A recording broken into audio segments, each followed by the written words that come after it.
Ką šiandien deginsim ant laužo? Dėl LRT audito. Per šią dieną aš specialiai laukiu iki vakaro, kad Valinskas kažką tai pasipiktintų. Net Antanai nepatogu kažkaip, kad tiek lauki, tai aš atsiprašau.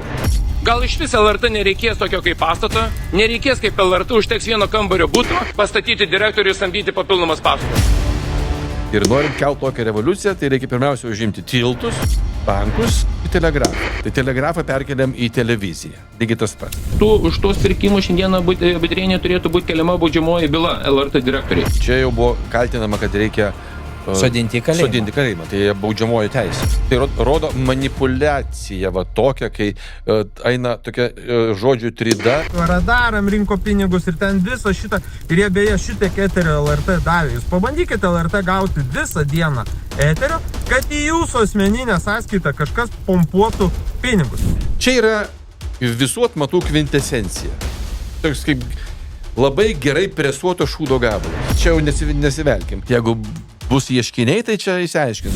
Valinskas tik tai gyrėsi, kad jisai perka kažkokius naujus automobilius ar įsikrausto į naujus namus. Nu, ką ir daro Tapinas.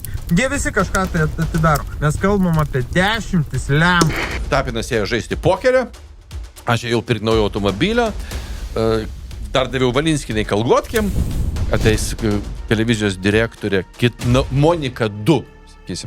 Pasakys, kad dabar sukur gerą siužetą apie Žemaitaitį ir Nemuno aušrą. Ir jis puls tą daryti. Jis tikrai taip nedarys.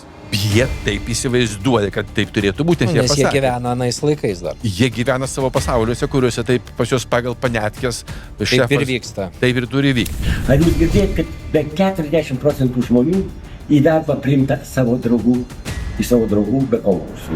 Už tokius pinigus gali bet kokiam veikėjui numesti 50 ar 100 gabalų iš tų atkatų ir joks prokuroras nepradės jokio ikiteisminio tyrimo. Čia yra pagrindas naikinti valstybės suvereniteto ir apskritai valstybingumo savoką, nes viskas, kas nepatinka, jiems yra nupirkta ar padaryta blogai, nes visa kita turi būti daroma taip, kaip jie sako. Kada opozicija kritikuoja tuos arba bando sukelti sumaištį valstybėje, pasitelkdama užsienio valstybės agentus.